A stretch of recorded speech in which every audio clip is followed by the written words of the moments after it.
Good evening, ladies and gentlemen. My name's Wesley Enoch, and I'll be your MC tonight. Can you please put your hands together for Clarence Slockey and Matthew Doyle for the wonderful didgeridoo sweep through the room.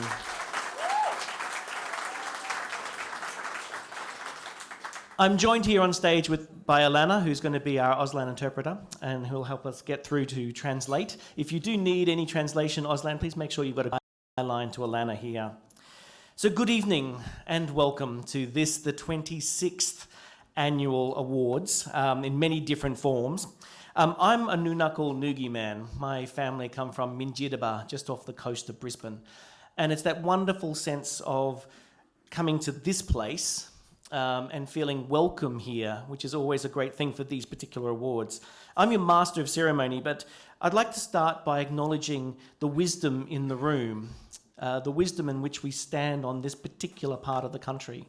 Remembering that this is called Bennelong Point, and in many ways Bennelong is noted for his interpretation, but also as an interlocutor, a person who brought white and black together, who interpreted and changed the nature of relationships here in this part of the country. It's no accident, I think, that we built a world-class opera house on this particular site.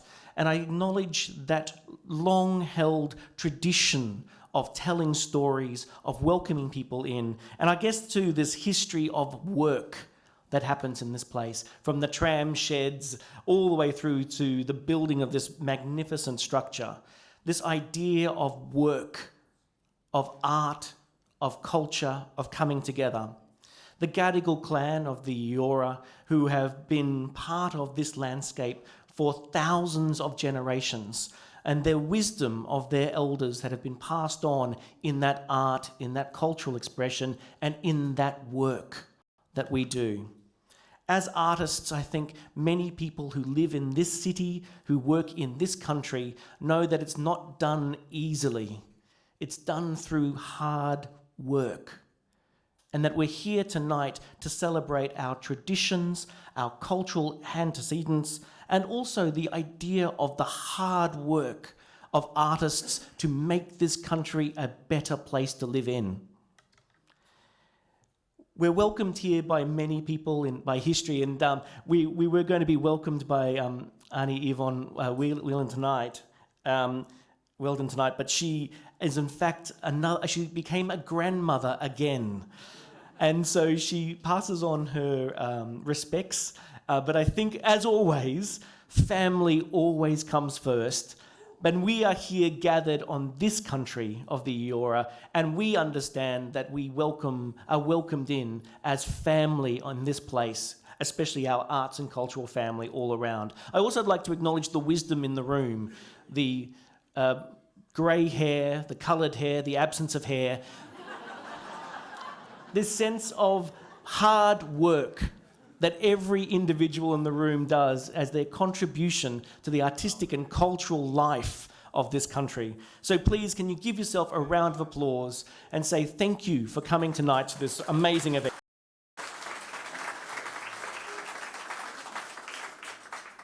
It's now my great pleasure to introduce the Deputy Chair of the Australia Council, Leanne Juniper Buckskin. Now, Leanne was appointed to the board of the Australia Council in 2013 and was announced as the Australia Council's first Indigenous Deputy Chair in 2016. Let me say that again. The Australia Council's first Indigenous Deputy Chair in 2016. What an amazing kind of outcome and achievement. And she's been reappointed just recently for another 3 years. Give her a round of applause. She's a respected leader throughout this country and also throughout the world. Please welcome Leanne Buckskin.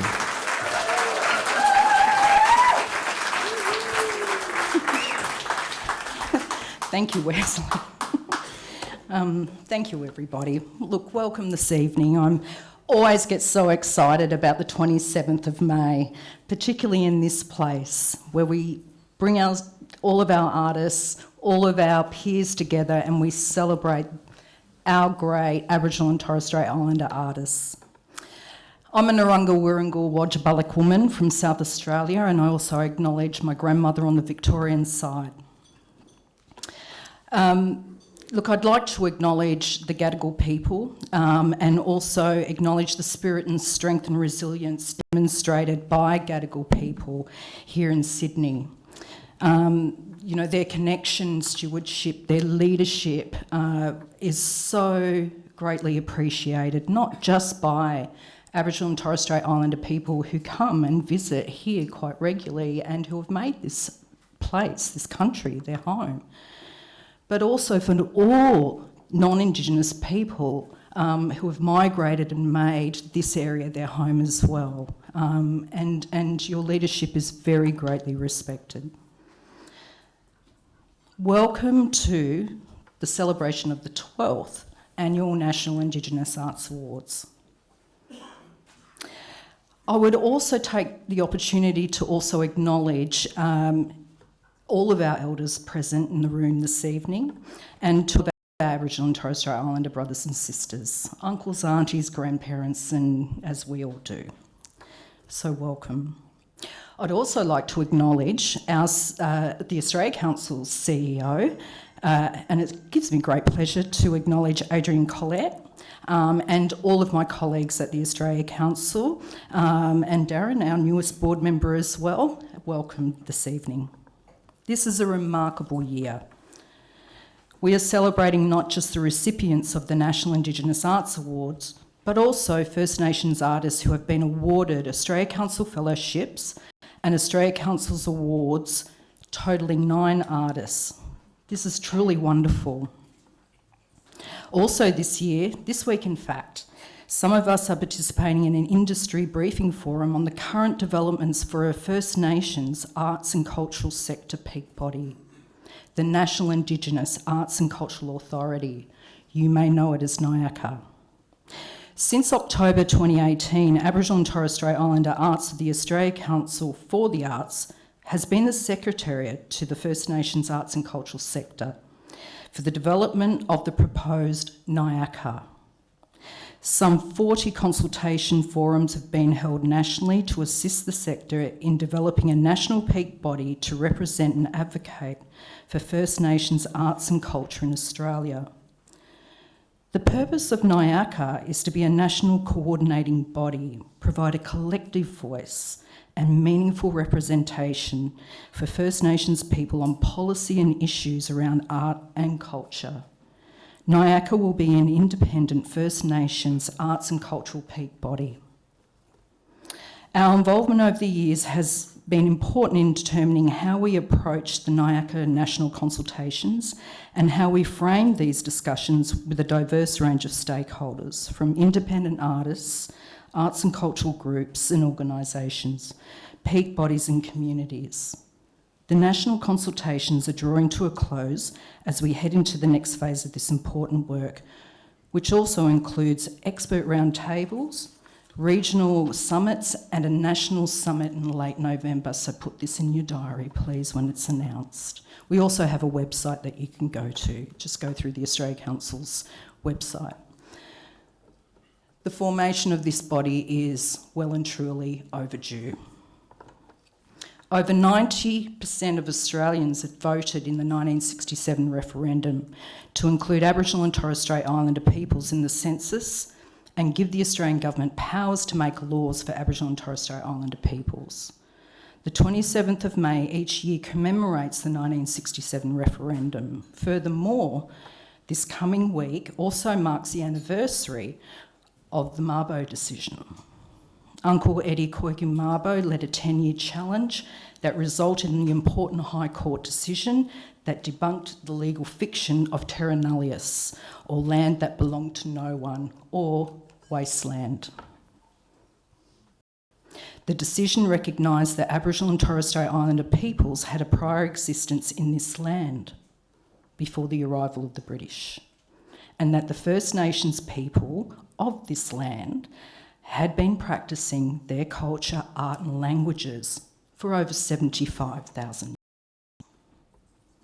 This case recognised that Aboriginal and Torres Strait Islander peoples have rights to their land and culture. These rights existed before the British arrived and still exist today.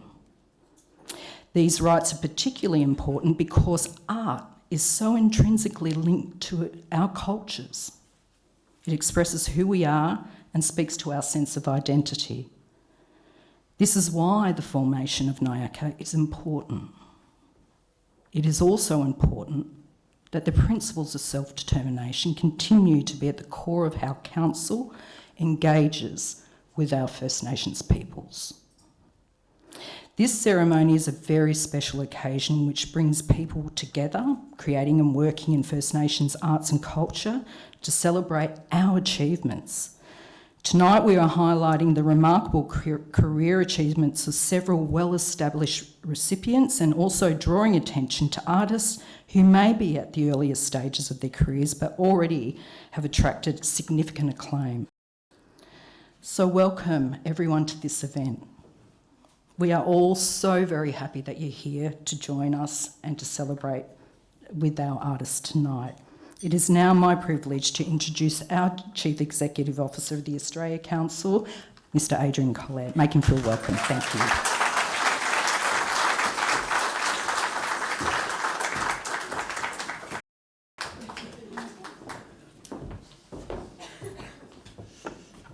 Thank you, Leanne, very much indeed. Good evening, everyone. It's indeed a privilege to meet with you today on the land where people have gathered to share art, culture and knowledge for more than 60,000 years. I would like to add my acknowledgement of the traditional owners of the land on which we meet, the Gadigal people of the Eora Nation, and acknowledge Aboriginal and Torres Strait Islander peoples present this evening and elders past, present and emerging. I'd also like to acknowledge colleagues Wesley Enoch and board members, our Deputy Chair Leanne Buckskin, Darren Rudd, welcome to the Australia Council as board member. And I'm sure I saw somewhere my predecessor, Tony Grabowski. There he is, up the back. Tony, thank you so much for being here and supporting these awards, which I know mean a lot to you personally. I would also like to acknowledge that with the appointment of the Honourable Ken Wyatt as Minister for Indigenous Australians, we have for the first time an Indigenous politician responsible for Indigenous affairs and policy in this country. Tonight, we will present, as you know, prestigious Red Ochre Awards for Outstanding Lifetime Achievement, the Dreaming Award for Recognition of an Emerging Artist, and the Aboriginal and Torres Strait Islander Arts Fellowship that supports the creation of major work by an artist. This is an outstanding year for us because in addition to presenting these awards, tonight we will also celebrate the First Nations artists who are the recipients of the Australia Council Fellowships and the Australia Council Awards. Altogether, as Leanne said, 9 artists will be honoured in this significant celebration of First Nations arts and culture. In the speech notes I was given, crafted to celebrate the achievements of the artists we honour this evening, I read this: First Nations peoples' profound knowledge and deep connections to the land we inhabit is transmitted and embodied in language, art, dance, song, stories and ceremony. These uniquely Australian stories are at the heart of Australia's history and cultural identity. First Nations cultures are central to Australia's national identity, I read. How I wish we could make that claim with hand on heart. But we simply can't, yet. I can't but feel we fall short of this heroic claim. I hope that First Nations centrality to Australia's national identity is something we can confidently claim one day, for all Australians will benefit tremendously when this is the case. Non-Indigenous Australians have much to learn from the collective knowledge of tens of thousands of centuries of sustained culture. And such an aspiration holds even greater promise in my view. It could help build what Rhoda Roberts, one of the leaders we are honouring tonight, has called our cultural fibre, our way of responding positively to the many cultures that now make up Australia's contemporary society. This is such an exciting and energising prospect. On a good day, I believe that the great forgetting is easing, that through the work of fine Indigenous artists like those we honour this evening, or researchers and academics, or through the rigour of writers like Bruce Pascoe or Bill Gammage or Alexis Wright, we are finding a way of articulating both the importance and the gift of First Nations ways of knowing. And I would certainly argue that we won't arrive at a plausible national identity without understanding the centrality of Indigenous cultures. On a good day, like this one, this is a good day, I am persuaded by Bruce Pascoe's prediction that it seems improbable that a country can continue to hide from the actuality of its history in order to validate the fact that having said sorry, we refuse to say thanks. And this, I think, is why our awards this evening, sincere acts of recognition, are not only celebratory but critically important. Each is a step along the way, at least, to say thanks. The Australia Council is committed to supporting First Nations artists to develop their practice and to share these stories and cultural knowledge with the next generation. Advocacy and support of Indigenous art was enshrined in the very purposes of the Australian Council, as it was then called when it was established in 1964. It was central to our emerging ambitions then. It is central to our purpose still. There is never enough money and there needs to be greater investment. But here is an area where I think our support is making a real difference. And I thank in particular the work of the Aboriginal and Torres Strait Islander arts team led by Lisa, and the essential guidance of our ATSIA panel chaired by Wesley Enoch.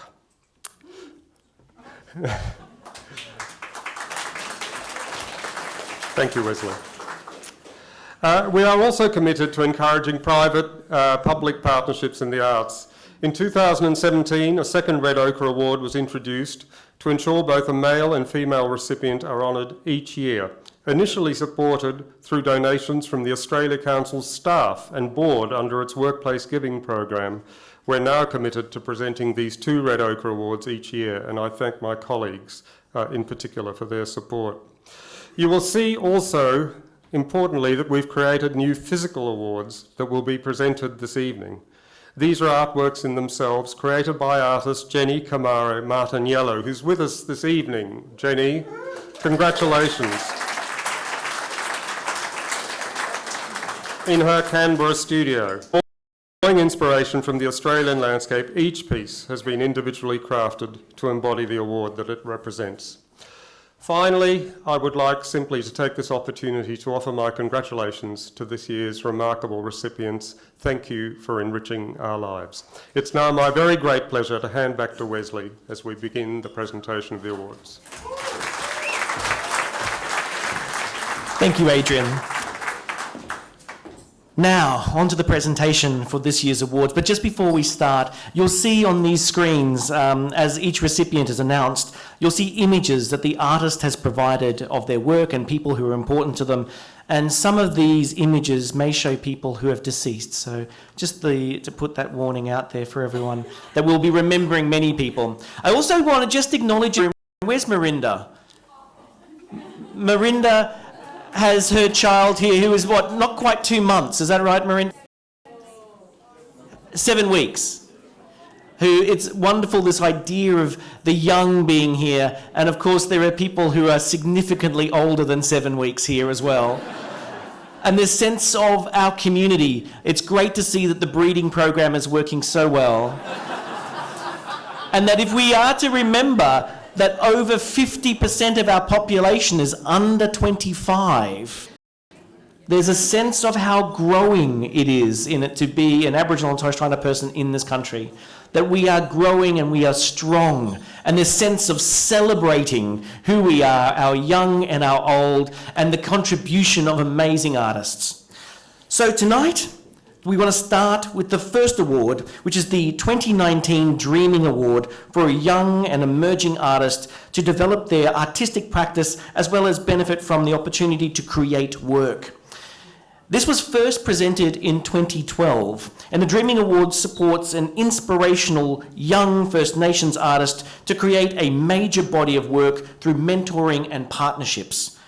either nationally or internationally, and the recipient is mentored in their chosen discipline by another established professional artist or by an arts institution nominated by that artist. To help help us through this process, I wanted to bring up Thomas E.S. Kelly, who was the recipient of the 2018 Dreaming Award, who will help present the award to the recipient of the 2019 this year. Please welcome Thomas E.S. Kelly.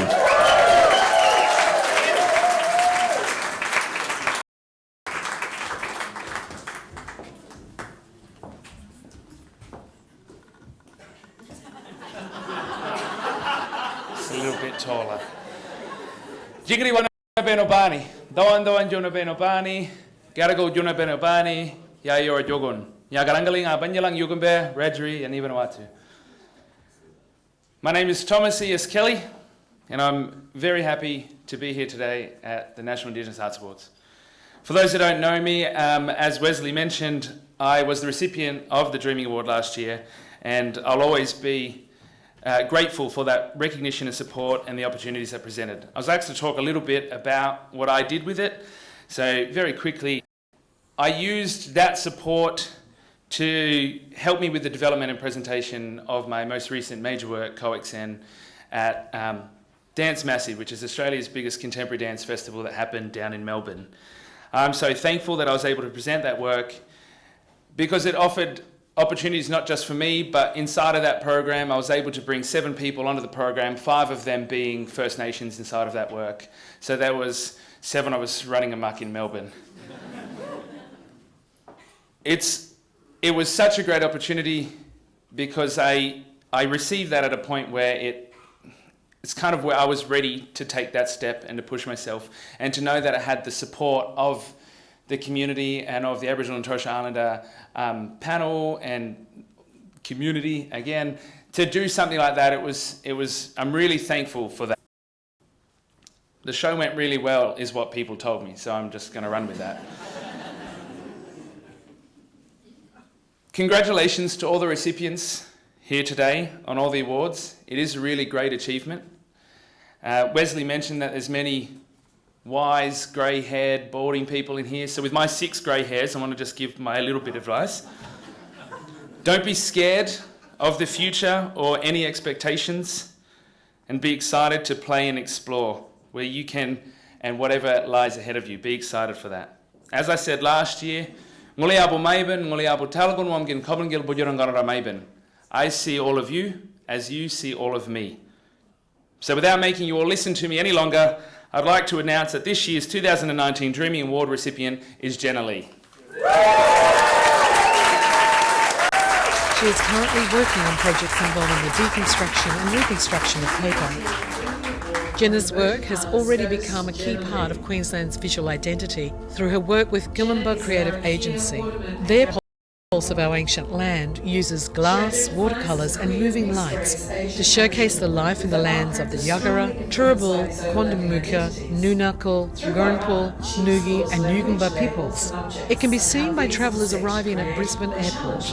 And in 2018, athletes in the Commonwealth Games wore Jenna's designs on their uniforms, showcasing her art to an international sporting audience. She has contributed to the Anzac Legacy Gallery and Unsettled, the Indigenous Youth Artist in Residency program at the Queensland Museum. Jenna was a finalist in the 35th Telstra National Aboriginal and Torres Strait Islander Art Award for her work Fauna, Flesh and Feeling. She was a finalist in the 2018 Blacktown Art Prize for Recoil, Recall, Recoil, and she was the winner of the 2018 tertiary category in the Book Prize for her artist book, A Plant in the Wrong Place. As well as being an inaugural participant of the Black Curatorial Exchange, Jenna holds a Bachelor of Visual Communication Design from the Queensland College of Art and a Graduate Certificate in Museum Studies from the University of Queensland. She is now working with some of the world's oldest museums in the United Kingdom. There, Jenna is working to uncover hidden artefacts and objects, and with them the stories of her ancestors. Her upcoming project, A Cure for Distance, will bring together emerging First Nations artists to explore feelings of distance and closeness, connection and disconnection in relation to place and ancestral objects. The future is bright for the 2019 recipient of the Dreaming Award for Emerging Artists, Jenna Lee. for her artist book, A Plant in the Wrong Place. As well as being an inaugural participant of the Black Curatorial Exchange, Jenna holds a Bachelor of Visual Communication Design from the Queensland College of Art and a Graduate Certificate in Museum Studies from the University of Queensland. The 2019 Dreaming Award for an Emerging Artist goes to Jenna Lee. There, Jenna is working to uncover hidden artifacts. Jenna is a Larrakia, Waterman and Garijari woman. Of her ancestors. She identifies as a queer, mixed-race Asian Aboriginal woman with her art practice strongly influenced by these overlapping identities. Through her art, she explores language, labels and objects and how these intersect to create or challenge the concept of identity. Her practice spans curation, creative design, art making and production. Jenna is constantly collaborating and investigating.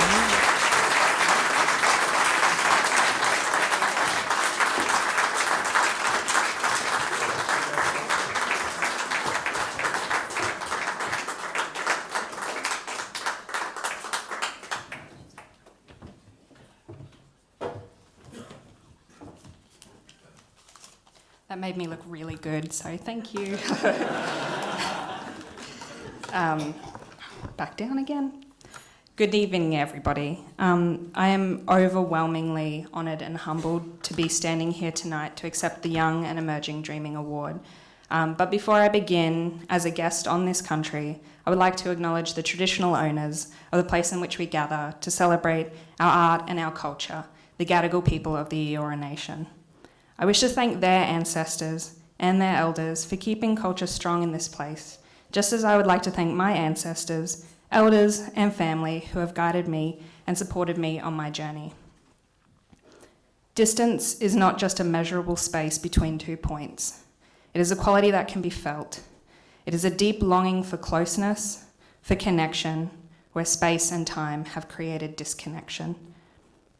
Late last year, I relocated to London in order to fulfill a dream I've had since visiting the city over 3 years ago.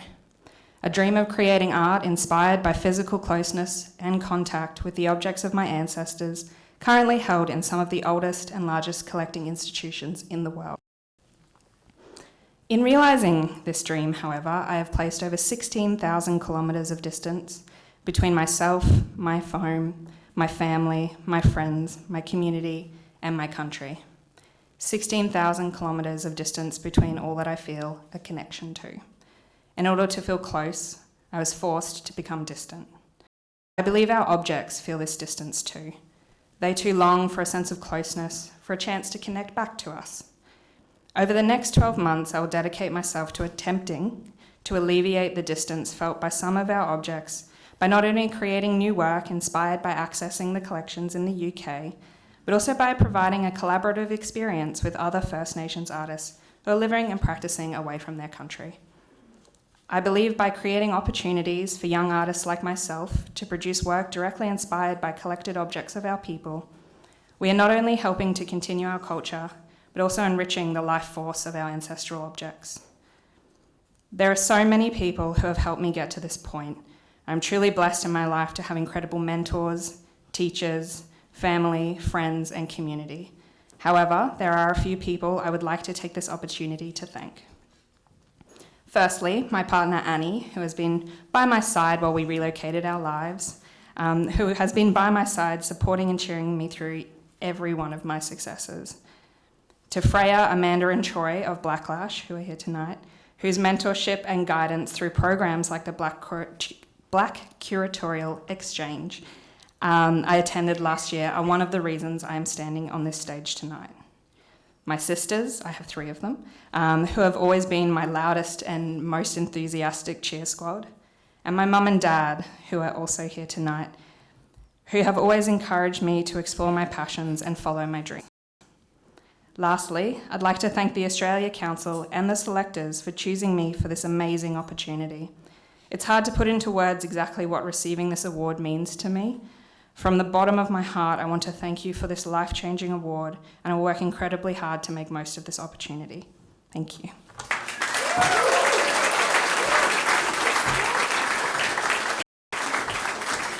Congratulations, Jenna.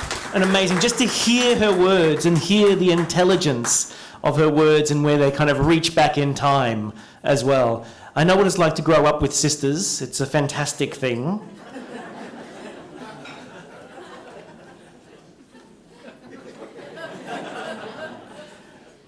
The therapy helps. We're going to move on now to talk about the fellowships. In 2018, Aboriginal and Torres Strait Islander Arts Fellowship, the 2019 Aboriginal Fellowship, these fellowships are about recognising mid-career artists with the support of 2 years to develop a major creative project or program. These fellowships are really about giving artists a step, a time out of the grueling daily workload to do a time of thinking, a time of reimagining for themselves and creating a new body of work or opportunity. These fellowships are such a rare opportunity for an artist to rethink who they are.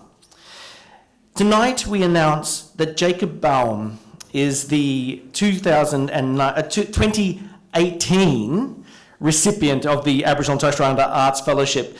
And I just want to say this about Jacob, and I think you've had a hard, tough bit of time in your life, in your career in the last, let's say, 12 months. But the idea of such leadership, such incredible passion and power and foresight in the world is so rare. And this opportunity to have a fellowship for you, I think, is not just going to be good for you and give you time, but we all as artists and people working in Aboriginal and Torres Strait Islander arts in this country and the world are going to benefit from your thinking in this time. Jacob, I am so in awe of everything you do because you do it with such integrity and power.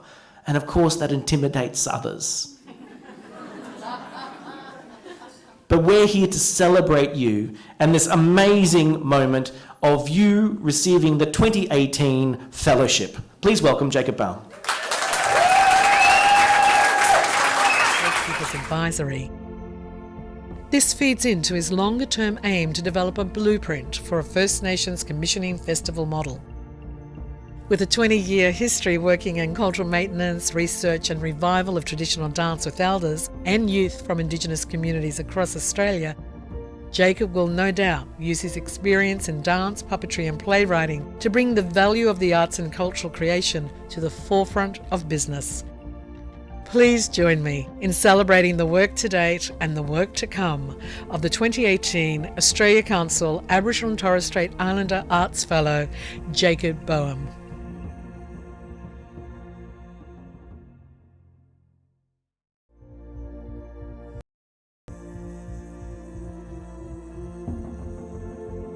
The Australia Council Aboriginal and Torres Strait Islander Arts Fellowship goes to Jacob Baum.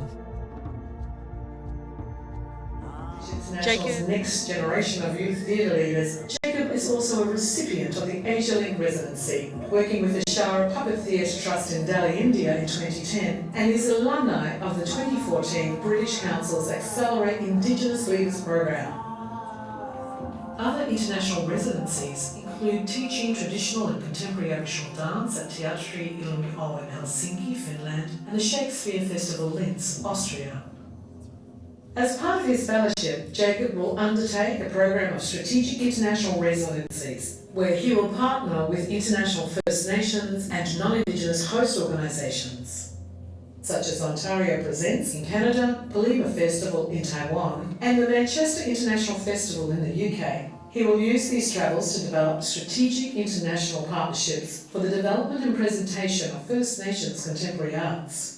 He has said, "This fellowship helps me to work more deeply with elders and thought leaders, locally and internationally, about how we can build future culture-based economies led by First Peoples that has the potential to influence how we practice the business of the arts." Jacob will also deepen connections between Australian First Peoples and international First Nations artists and organisations by establishing a First Peoples Advisory. This feeds into his longer-term aim to develop a blueprint for a First Nations commissioning festival model.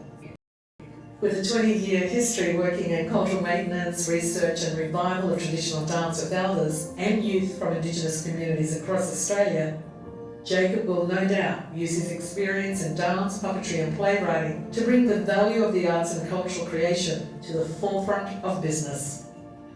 Please join me in celebrating the work to date and the work to come of the 2018 Australia Council Aboriginal and Torres Strait Islander Arts Fellow, Jacob Boehm.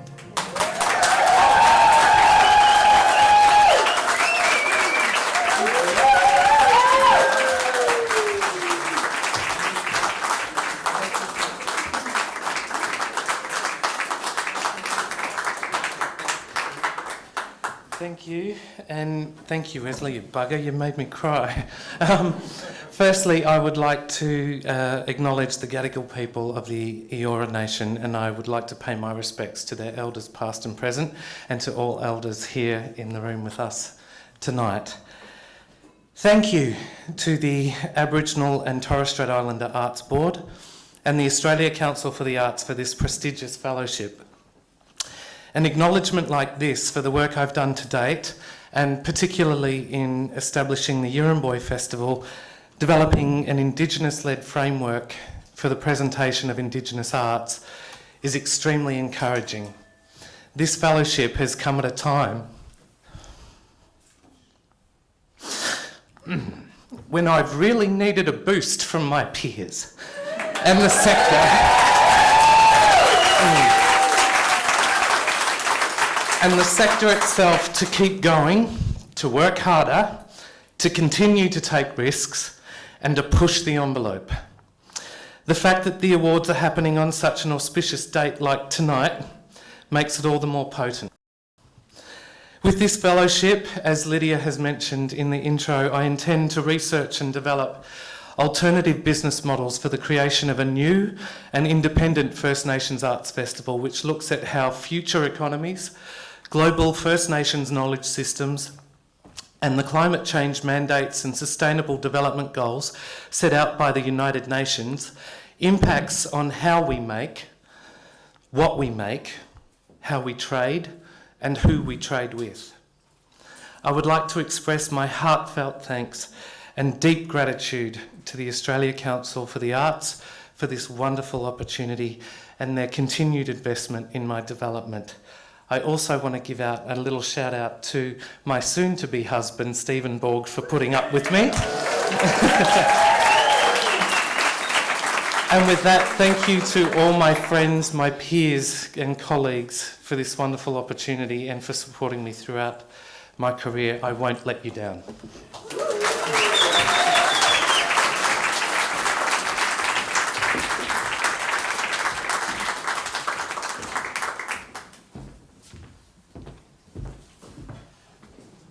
Thank you. Thank you very much indeed, Jacob. Congratulations. I think it's we at the Australia Council who should be grateful to you. This year, as you've heard, along with the National Indigenous Arts Award recipients, we are honouring artists who have been awarded the Australia Council Fellowships in the past and Australia Council Awards. The Council offers fellowships, as you've heard, to support outstanding established artists' creative activity and professional development. So I would like to welcome the recipients of the 2018 Australia Council Fellowships, Ali Cobby Eckerman for the 2018 Literature Fellowship and Vernon R. Key for the 2018 Visual Arts Fellowship.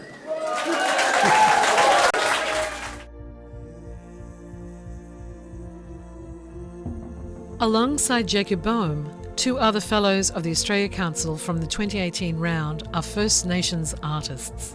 Fellowships are awarded to support outstanding, established artists' creative activity and professional development for a period of up to 2 years. Tonight, we also recognise Vernon R. Key, who received the 2018 Australia Council Fellowship for Visual Arts, and Ali Cobby Eckerman, who received the 2018 Australia Council Fellowship for Literature. Vernon is a conceptual artist using text pieces, videos, photographs and drawings to form a critique of Australian culture from the perspective of the Aboriginal experience of contemporary life.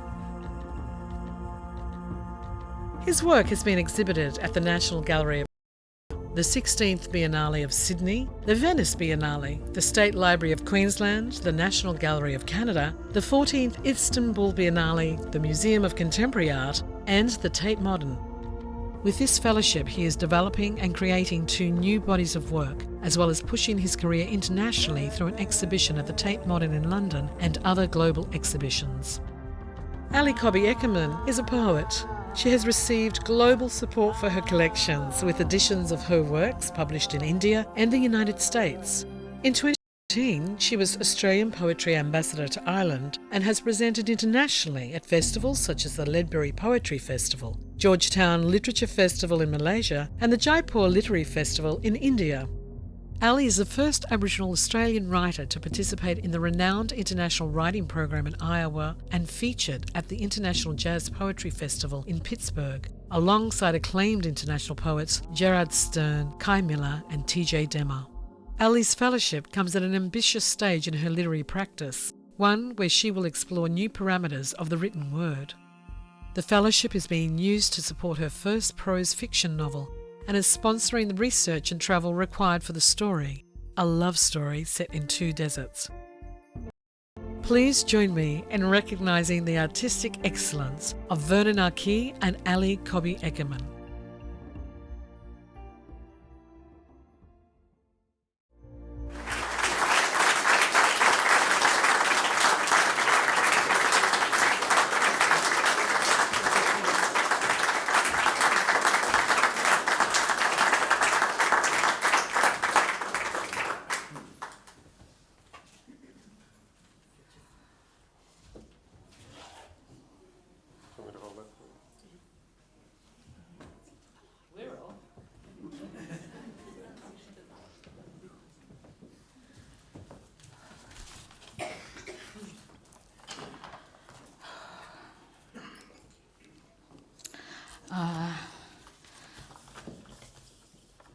I too would like to acknowledge that we're on Gadigal country and pay respects to the spirit of this country that keeps welcoming me back with such fond memories of the elders that I meet here, my peers, the friends that I've made, the mischief that I've got up to. I want to acknowledge OzCo. I was very overwhelmed last year when notified of the fellowship, and totally blown away with this gesture tonight.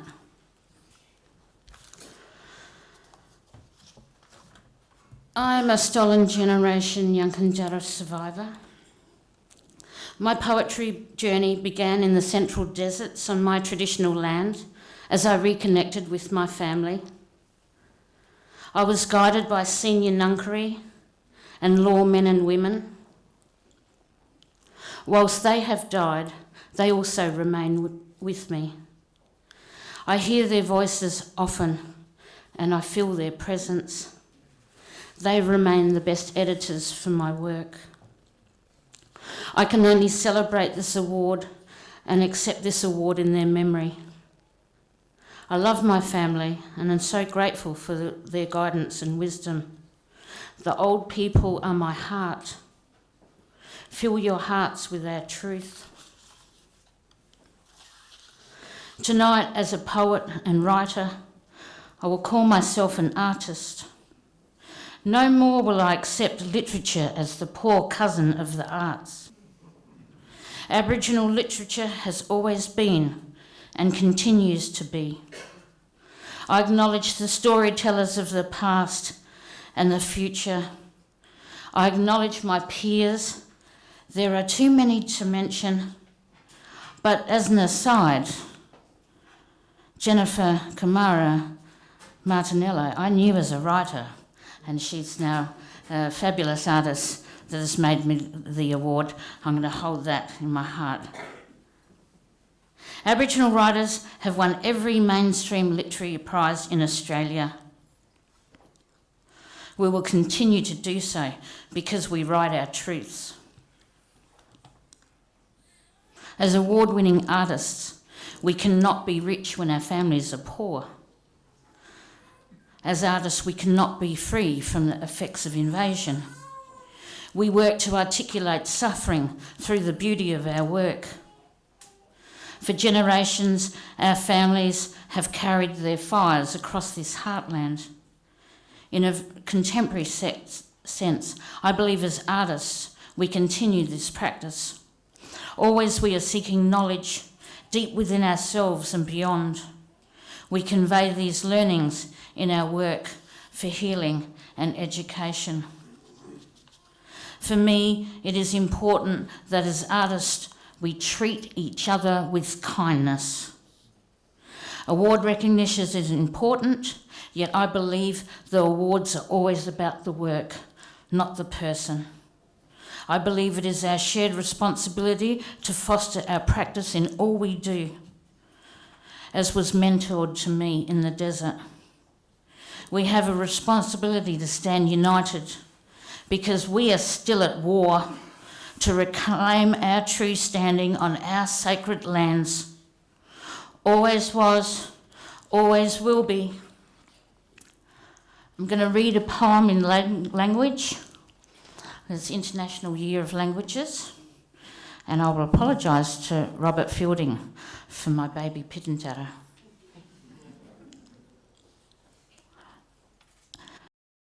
Kurampawiya palacha, Walcha kuchu, Kana kulampa, Nina, Walcha anka, Kana puka rinkula, Nailu wanti, Katinya, Naiku Walcha, Nailu Walchi pa kulani, Nailu Wachi larini, Waku, Wama chikara, Nailu reverse chargi milani, Naiku Walcha, Munu Nailu ilara, Nailu jungani, Naiku Walcha juda, Kurampawiya palacha, Walcha kuchi.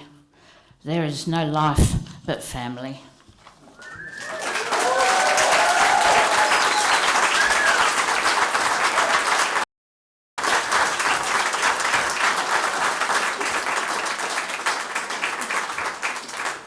Thank you, Ali. And now please welcome Vernon Aki.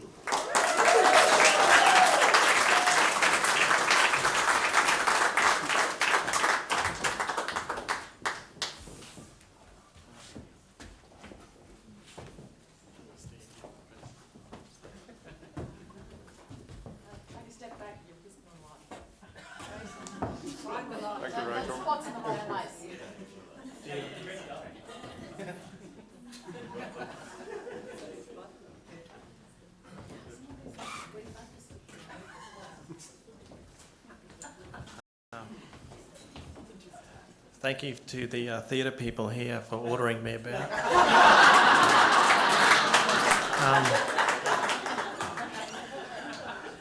I want to acknowledge the Gadigal people of the Eora Nation here and in Sydney, outside where it's cold and inside where it's warm. Also, the people of the Greater Eora Nation and in Greater Sydney. Thank you all. Yeah, it was a bit overwhelming last year being notified of this, and because I had a few ideas about what I wanted to do, and I thought, I'll apply for a fellowship to see what we can achieve. So I spent it all with the first project.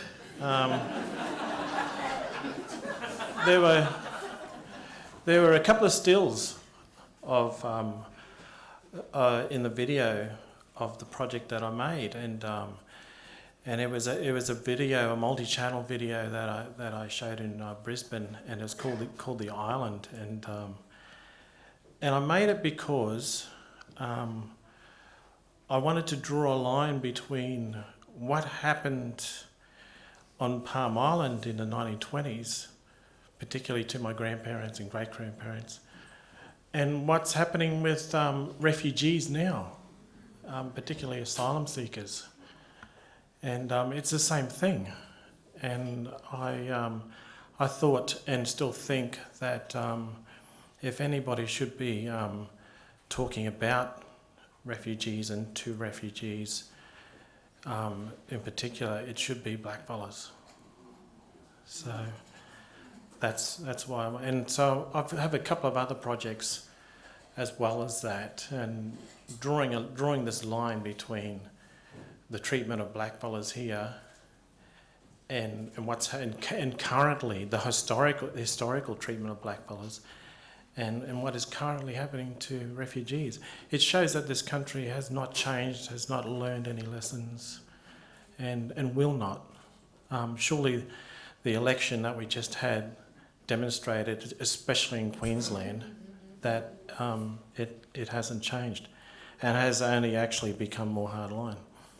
So I won't go on, but do watch the video if you get the opportunity, and it's new, so I think it's it hasn't shown anywhere else yet, but I'll let you know. To finish with, I was asked. I think of myself as a conceptual artist, but in my core I'm a drawer, and I use charcoal. And I was asked why I still keep using charcoal when I've used everything to draw with. And it's just that when we first started writing our history as humans on this planet, and when we first started communicating to each other, it would have been in drawing in charcoal onto stone walls.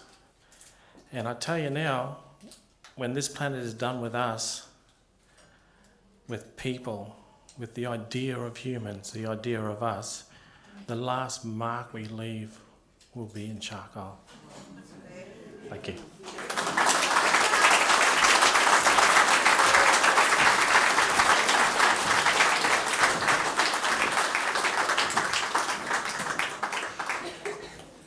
Thank you very much. Another great night, or a great day on the Australia Council calendar is when we present our Australia Council Awards, which recognise outstanding and sustained contributions by artists in music, literature, community arts, cultural development, emerging and experimental arts, visual arts, theatre and dance. And earlier this year, 3 eminent First Nations artists received the Australia Council Awards for Theatre, Dance and Community Arts and Cultural Development. I guess we wanted to relive that experience. It was an important night for us all and celebrate the work of our recipients through their extraordinary talent and leadership. So we'll meet them each in turn again. In 2019 Australia Council Award for Theatre, the recipient was Rachel Mazza.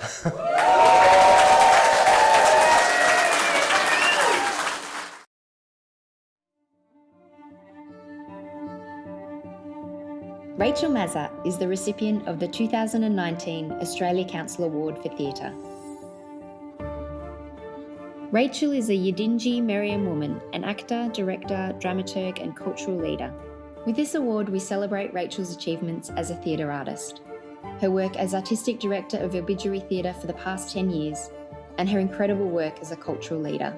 This award celebrates her artistic courage, her tenacity of spirit, and the undeniable impact of her work, both on and off the stage. She has been the artistic director for Obituary Theatre Company since 2008 and sits on the board of ACME, as well as the Circus Oz Indigenous Advisory Panel and Opera Australia's Indigenous Advisory Panel. She has previously been a panellist for the Balnaves Indigenous Playwrights Award and is currently on the Theatre Company's panel for the Green Room Awards. Rachel's extraordinary contribution across many areas, including as an actor, director and artistic director, made her a standout nominee, with the panel noting the long-term and ongoing impact of her work across multiple disciplines. Rachel advocates strongly for First Nations theatre making and brings a wealth of acting, directing and dramaturgical experience and profile to Black theatre in Australia. Rachel's exceptional work champions Aboriginal and Torres Strait Islanders to tell their own stories, challenge stereotypes and celebrate achievements. Her work tours locally, nationally and internationally, seeing success with a variety of audiences.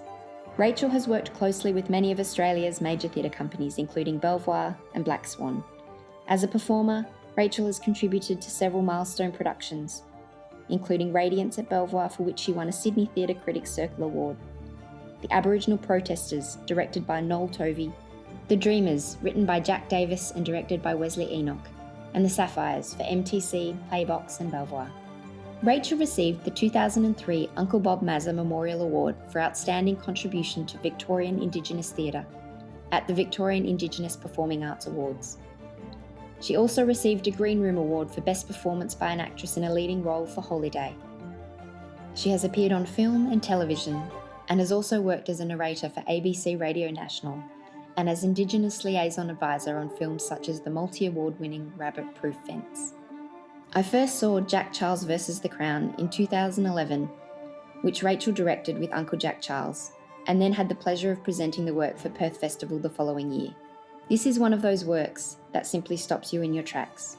Beautiful, raw, and honest. This work has now made its way around the world, connecting with audiences.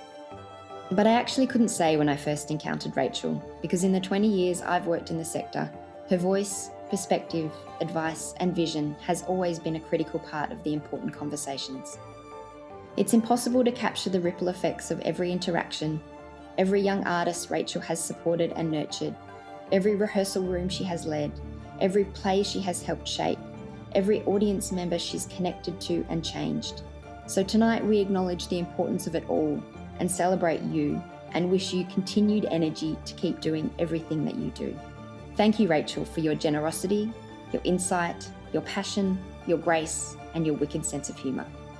It gives me great pleasure to welcome the 2019 recipient for the Australia Council Award for Theatre, the extraordinary Rachel Mazza.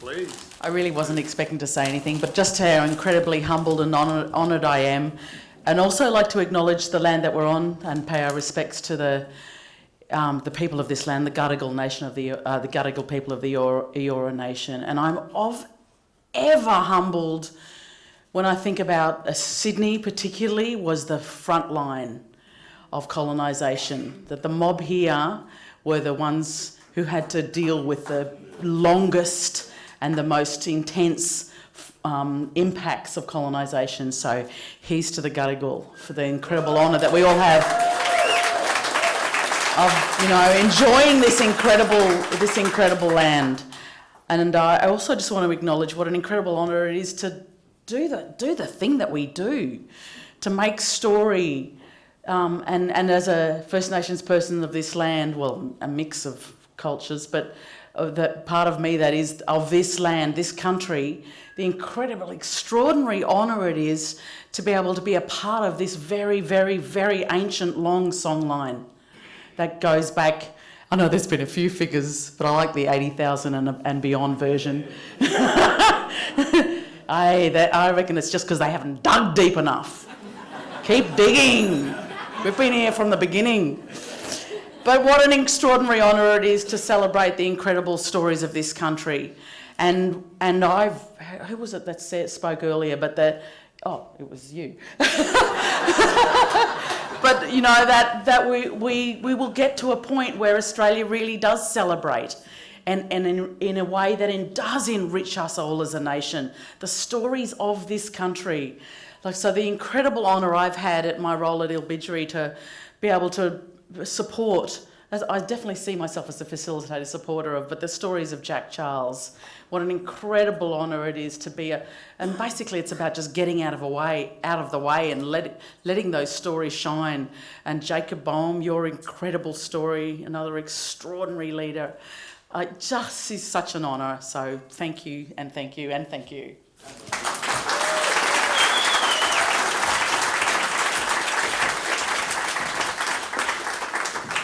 Thank you, Rachel. The last time I introduced this person, she literally danced her way to the stage, so who knows what we have in store. But joining previous recipients of the Australia Council Award for Dance, recipients like Philip Adams, Stephen Page, Lucy Gehring and Gary Stewart, the 2019 Australia Council Award for Dance was awarded to Vicky Van Hoot.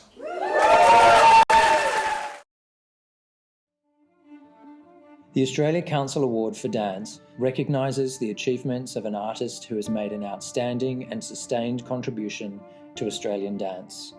The 2019 Australia Council Award for Dance goes to Vicky Van Hoot. With over 20 years of experience, Vicky Van Hoot has made an incredible impact on Australia's stage and Australia's cultural narrative. Her commitment to charting new territories through her work has challenged existing stories and prompted contemporary conversations, and has done so with honesty, humour, and an excellence of creative practice. Vicky is a Wiradjuri woman with Dutch, Scottish, and Afghan heritage who combines traditional and contemporary movement to create multifaceted and engaging explorations of modern cultural identity. To quote Julia Cotton from the Sydney Morning Herald, Van Hoot is at once auteur and collaborator. Her vision and choreography are exquisitely distinctive, her creations woven through collaboration. After graduating from NAISDA Dance College and studying modern and postmodern dance at the Martha Graham School of Contemporary Dance in New York, Vicky has performed with major Indigenous dance companies, Bangarra Dance Theatre and the Aboriginal Islander Dance Theatre, as well as working as a director and performer in the theatre and a choreographer for ATYP, Pulse 8, NAISDA, WAPA, the Helpman Awards and Quantum Leap. Vicky has completed various residencies in Australia and overseas, including in Austria and Singapore. In 2014, she was awarded the New South Wales Dance Fellowship for Established and Mid-Career Artists, and she was the first Indigenous winner of this fellowship. The work Long Grass was featured in the 2015 Dance Massive program, and her show Brilliant was the first ever show by an independent Indigenous choreographer to tour nationally. The work was nominated for an Australian Dance Award for Best Achievement in Independent Dance. Most recently, her piece Plenty Serious Talk Talk explored the negotiation of culture across creative disciplines and the consultation process involved in making Indigenous art. It is big, loud and complex, full of Vicky's voice asking questions, making statements and waiting for a response. Vicky's choreographic works are powerful and not limited to medium. The pieces she creates incorporate different dance styles and languages. They include spoken word, weaving, shadow play, video and text to tell meaningful stories about contemporary issues. It is a pleasure to recognise her impact tonight. Please join me in congratulating the 2019 recipient for the Australia Council Award for Dance, Vicky Van Hoot.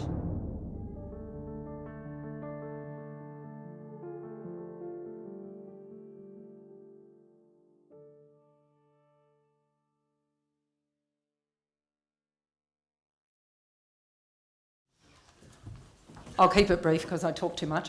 I wanted to dance, but I couldn't dance because I've busted my leg doing a judo fight. I've busted the outside of my leg. I wanted to say that, we complement each other in that dance is one of those things where you put your body on the line, where everything is intimate, everything is right there.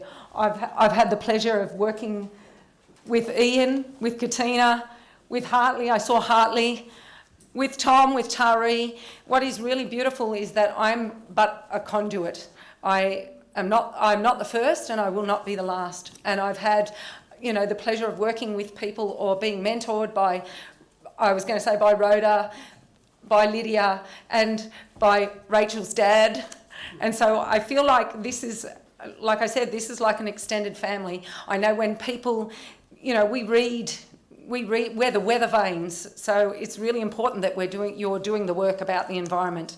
We are the weather vanes. We are the people. We're the first people to touch the ground. We're the people that communicate. It's the environment that tells us, how we're doing, what we're doing. We speak to it. It is our past and it is our future. Thank you very much.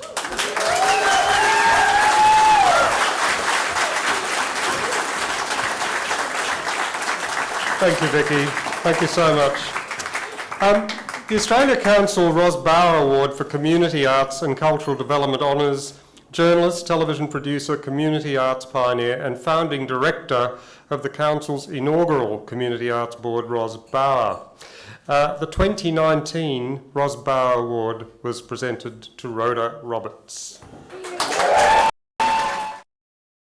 I am honoured and thrilled to be introducing the Ros Barra Award recipient. The Ros Barra Award is for an arts worker who's made an outstanding and sustained contribution to community arts and cultural development. In 2019, this award goes to Miss Rhoda Roberts.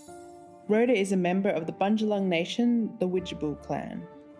She has worked across television, radio, the stage, and much more. Currently, she works as the head of First Nations programming at the Sydney Opera House, as the festival director of the Boomerang Festival in Byron Bay, creative director of the Pajama Festival in Alice Springs, and is also an associate at the Northern Rivers Performing Arts Centre. Rhoda was the founder and festival director of the Dreaming Festivals, a festival celebrating contemporary living Aboriginal and Torres Strait Islander cultures of this country, across music, theatre, dance, song, visual arts, weaving and much more. She was also a co-founding member of the Aboriginal National Theatre Trust. Rhoda's work continues to grow the international audience for Australian First Nations work. She was artistic director of the Festival of the Dreaming, staged in the lead-up Sydney 2000 Olympic Games. She worked on the Rugby World Cup in 2003 and the Athens handover ceremony. Across her roles, she has demonstrated the expertise and experience required to work on any event as a respected arts industry leader. Her work has featured in the opening ceremony of the Musée de Quai Branly in Paris, the Japan Expo and World Youth Day events, and each year since 2016 on the Sydney Harbour Bridge and pylons for the City of Sydney New Year's Eve program, broadcast to millions around the world. Rhoda has been recognised for her distinguished service to the performing arts, leadership, advocacy and promoting contemporary First Nations culture. She has received a Helpman Award, the Sue Nattrass Award 2018, a Deadly Award for Broadcasting in 1998, and a Sydney Maya Facilitators Award in 1997. Through her work, she celebrates Australian Nations cultures as both contemporary and ancient. She shows these cultures as adaptive, living, evolving expressions of First Nations people today. At the Sydney Opera House, she sees First Nations dance groups come from all across Australia to showcase their strong and vibrant cultures on the steps of the Sydney Opera House through dance rites. And with Bardugili, meaning water light, she transforms artworks into light and sound projections onto the sails of the Sydney Opera House. Please join me in congratulating the 2019 recipient of the Ros Barra Award for Community Arts and Cultural Development, Miss Rhoda Roberts.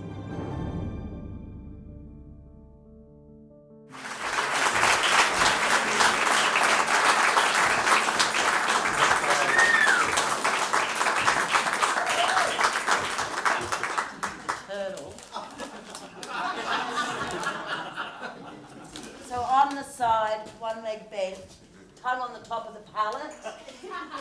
Do the turtle. Oh, the things you learn in theatre. Thank you all so very, very much. You know, every day I get to walk when I'm in Sydney and I come to work at the Sydney Opera House, I get to walk on the lands of the Gadigal. It's truly extraordinary. And when I walk along Circular Quay, I crisscross where that original shoreline was, and I do reminisce. And when I get to the house and I look at those monumental steps, I think of Bennelong. And I think, wow, it's quite extraordinary because this wasn't actually his country. He was a Wongal man. But this was an incredible place of gathering and education and story and dance. And I just go, wow, I work here. Would I have ever thought of that when I was young? I certainly wouldn't have thought that I would be given an award for the pleasure and the delight and the inherited legacy I have to do this job that I do. And it's the artists and our cultural authorities that make this job purposeful. In the arts, and I really thank Ross Bauer for this award because, yes, I've also spent the money. And it was fabulous because we were able to have all these extra acts at Boomerang this year. But I need to look at why we do it and thank her because she worked across community. And for me, community really resonates when I think of my father, Frank Roberts, and his work culminating in a newspaper that would go around our country called Biennale. And he wanted to look at the philosophy and the ideology of who we were and why we connected. But most importantly, we had to connect to those cultural authorities. Today, while I used to follow my father around the country, today I'm absolutely delighted, and I can't see her, but she's the good-looking one in the audience. I have my 18-year-old daughter, Sarah Roberts Lydia. Where are you? Nothing like shaming her. She is going to continue that inherited legacy. You know, every action, every sound, every step, every paint, every piece of music that we make as First Nations people impact on our society. And we grasp that with pride, and we say we are First Peoples. And in the mainstream, they too have that voice, but nothing like we have to carry.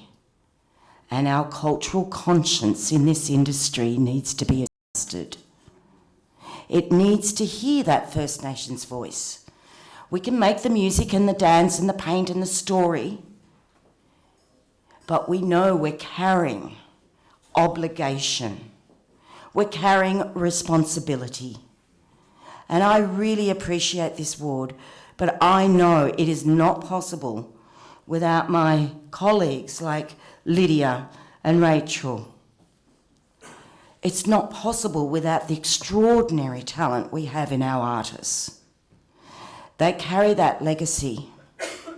They listen to those cultural authorities and they bring it to the world, and often at the cost of their own lives and their families. So for us to be in the arts, we have created this incredible family. I thank you for doing the writing, doing the dance, painting the pictures, playing the music, because you take risks with our culture and you enable that culture to live in the 21st century.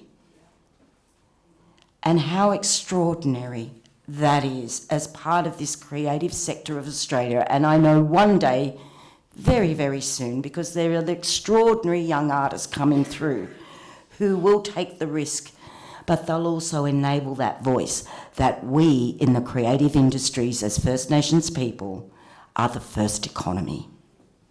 And that economy will become our success in the future. Thank you all very much.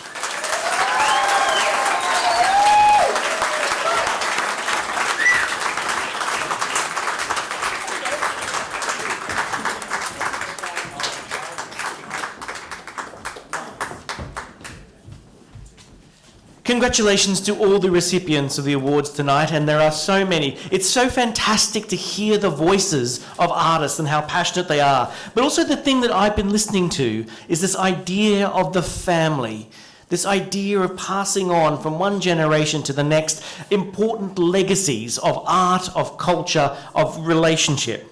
It's now the time for the presentation for the 2019 Red Ochre Awards.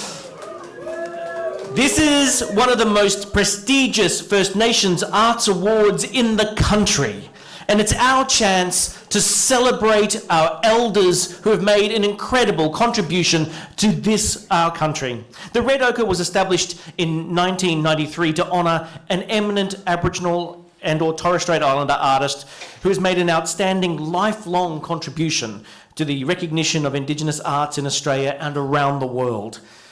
The award is made to artists whose contribution to their art form deserves public recognition. It showcases a life and work that acts as inspiration to other Aboriginal and Torres Strait Islander artists. In 2017, 2 Red Ochre Awards were presented for the first time to both a male and a female artist worthy of that. And it is absolutely thrilling that this continues to this day. A recognition of our men's business, our women's business, our sense of our elders in both genders, and hopefully in the future, other genders that might occur. Please welcome to the stage. Oh yes, we can have so many more Red Ochres. Adrian, just get ready for it. Please welcome back to the stage the Australia Council Deputy Chair, Leanne Juniper Buckskin, to present the 2019 Red Ochre Awards.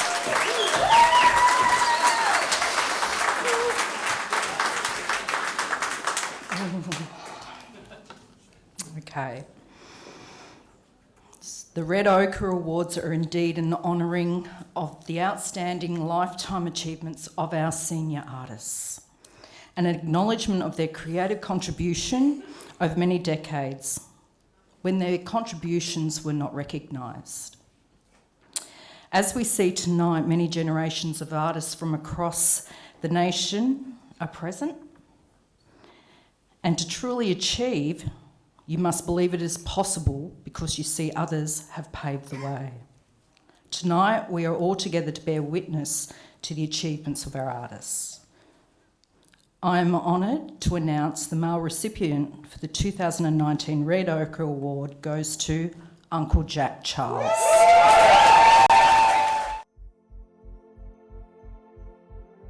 The 2019 male recipient of the Red Ochre Award for Lifetime Achievement is Uncle Jack Charles. Uncle Jack Charles is a beloved and respected elder, an actor, musician, potter and gifted performer. Acknowledged as the grandfather of Aboriginal theatre in Australia, Uncle Jack co-founded the first Aboriginal theatre company, Nindathana Theatre, with Bob Mazza in 1972.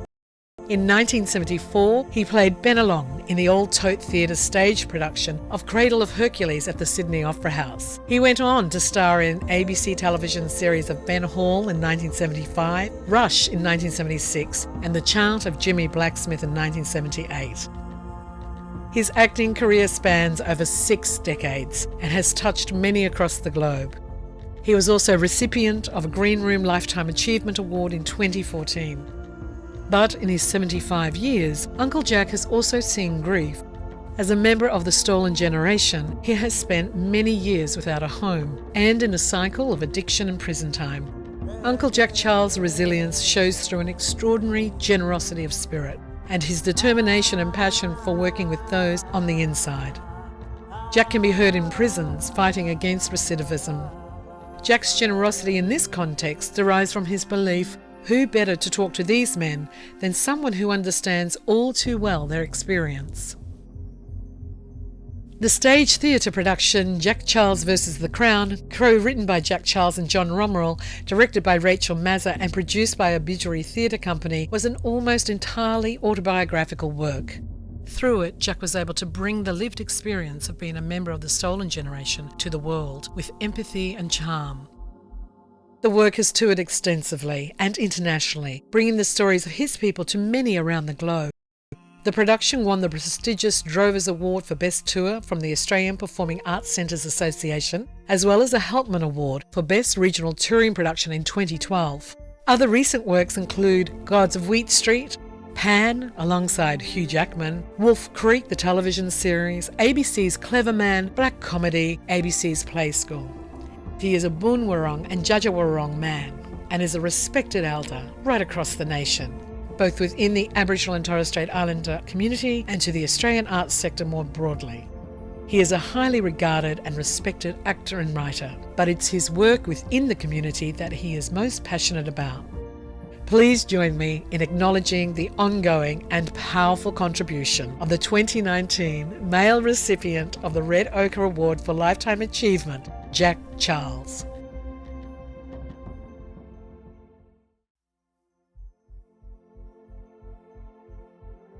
The 2019 male recipient of the Red Ochre Award for Lifetime...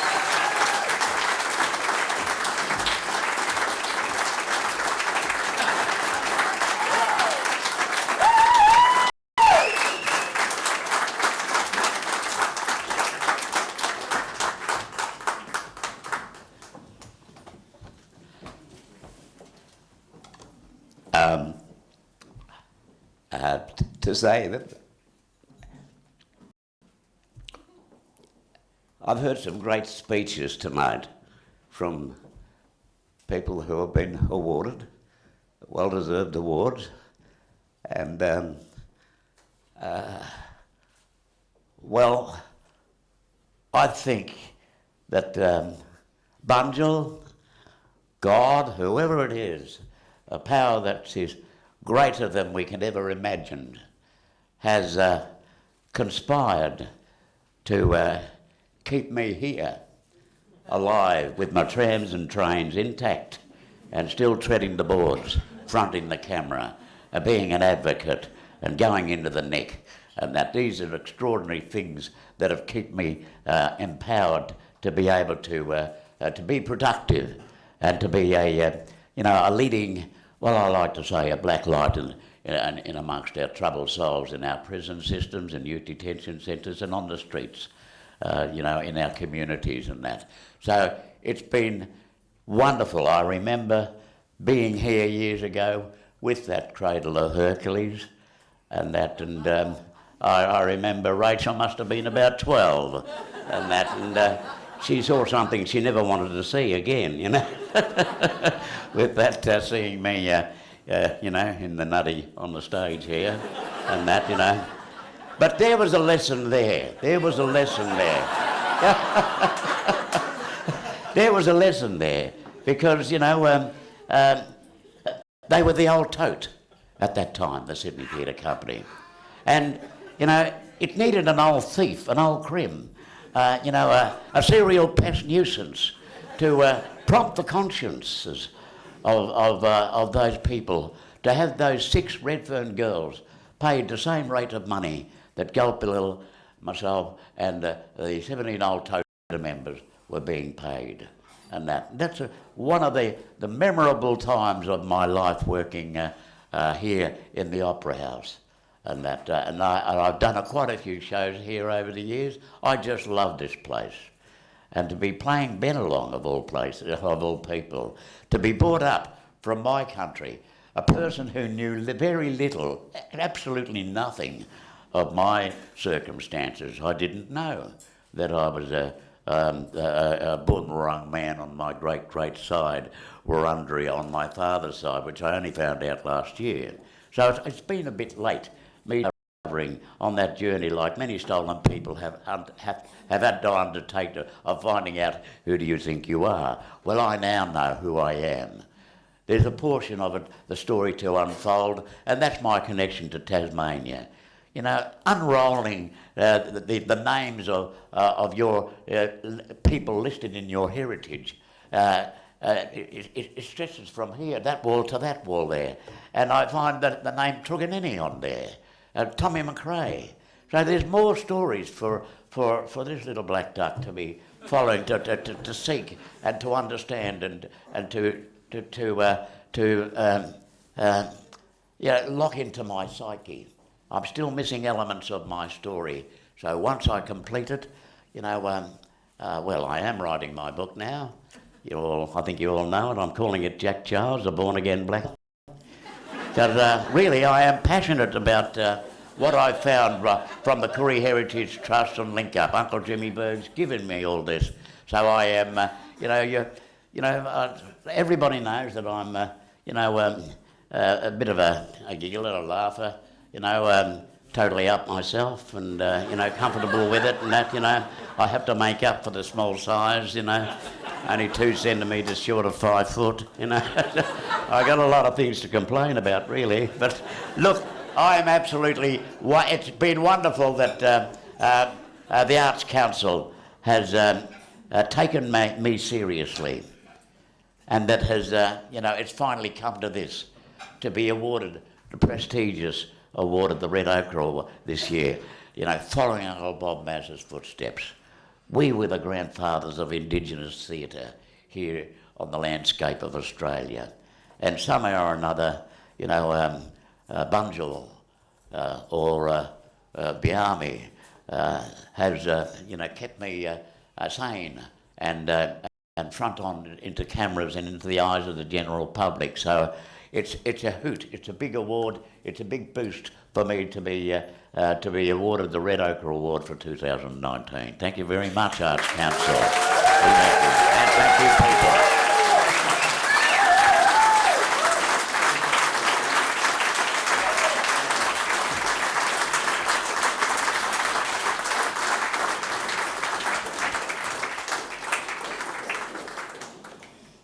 Congratulations, Uncle Jack Charles.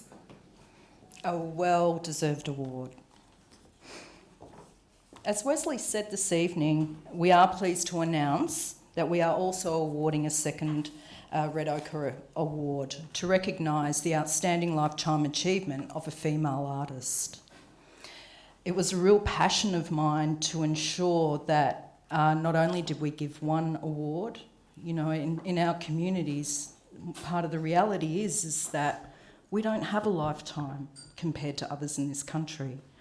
So it was the board's decision and the Aboriginal and Torres Strait Islander strategy panel's decision to ensure that we find the resources to have a second award. And this is something that I would hope that anyone in the room, please, it's so important that we increase the capacity of these awards. We see the tremendous outcome and the service that our artists give back to this country. I am honoured to announce the second of this year's Red Ochre, and it goes to Aunty Lola Greeno.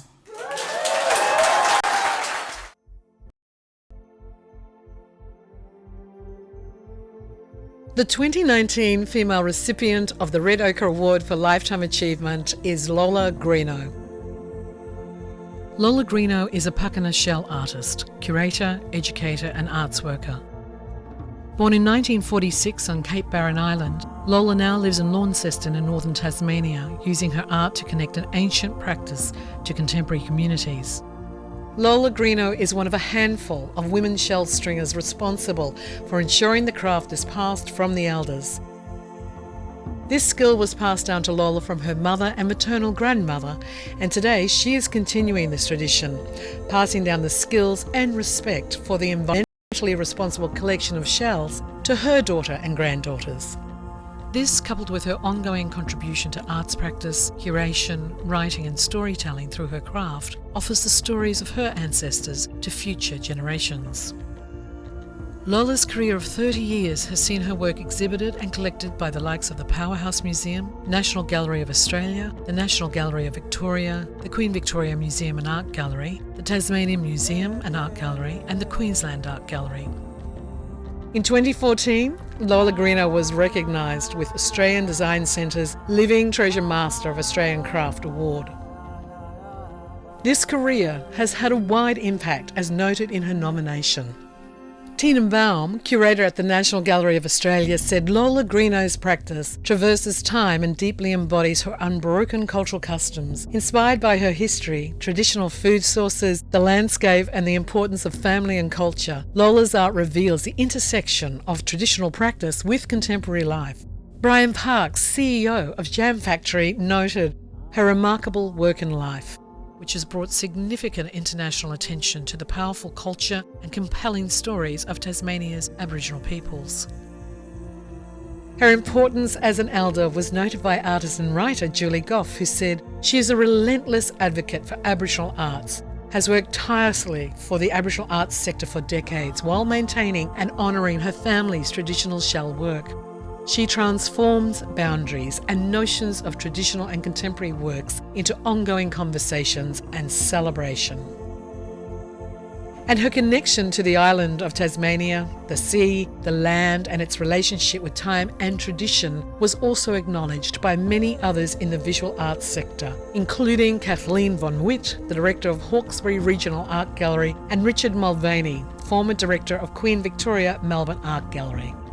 It is a pleasure to join these voices in acknowledging the ongoing impact of Lola Greeno. She places us in a moment, connecting us through her work to the past, the future, and the tangibility of this moment.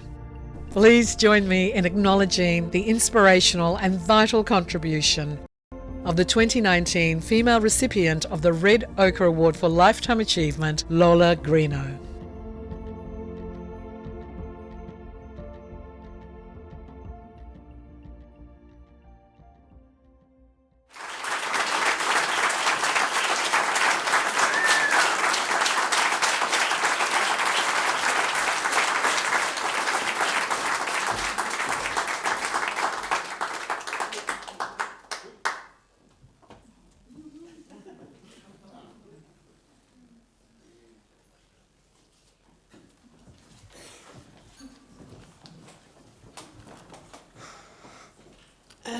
Gosh, it's amazing. It's probably the biggest thing that's happened to me in my life.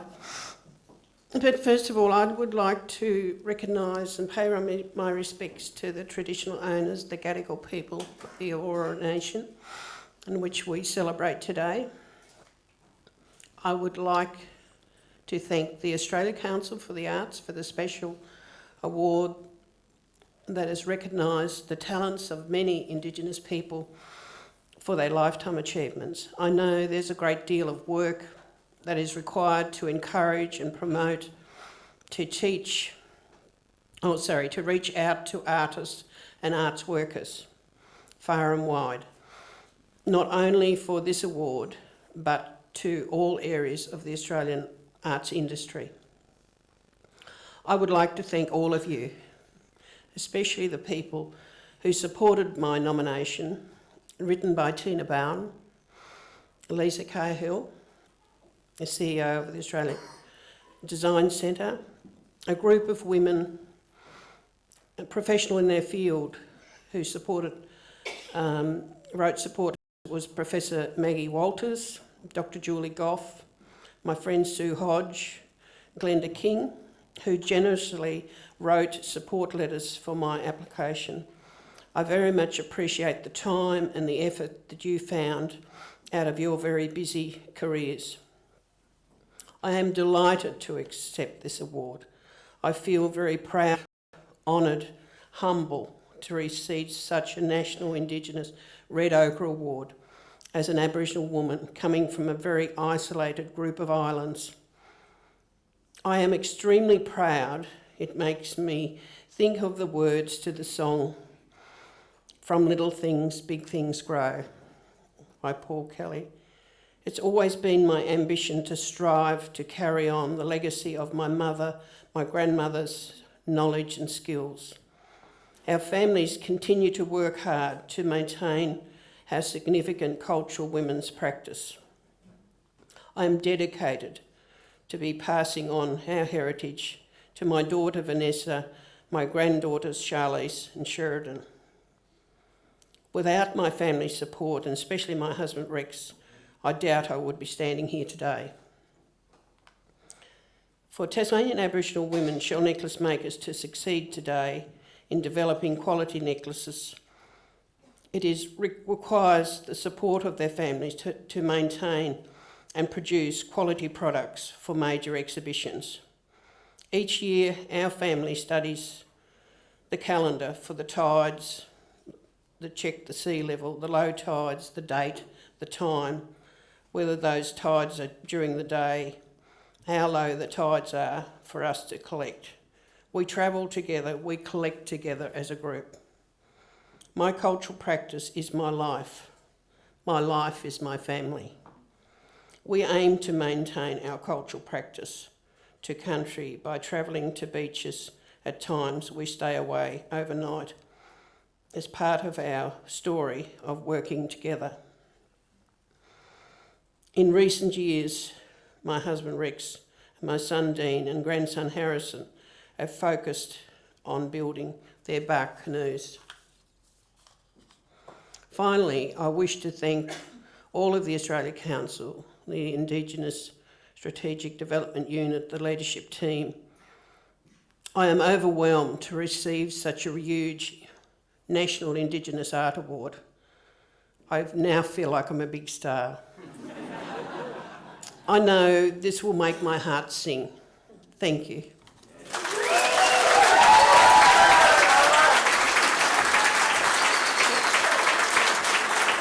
Thank you, Ani Lola. Ani Lola is far too modest to actually say it's her birthday today.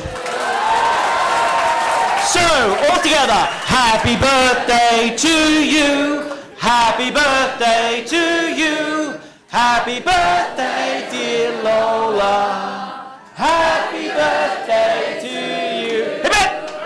Hip it! Hip it!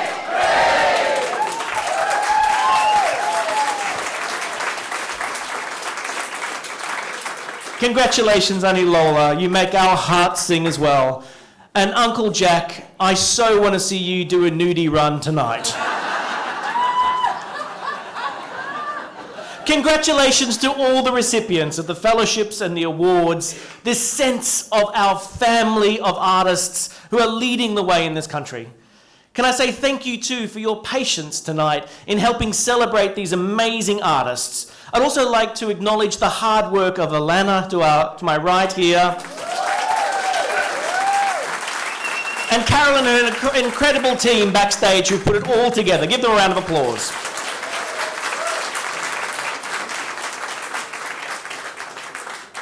I think we would agree that this is a really, really special occasion. We don't get to do this very often.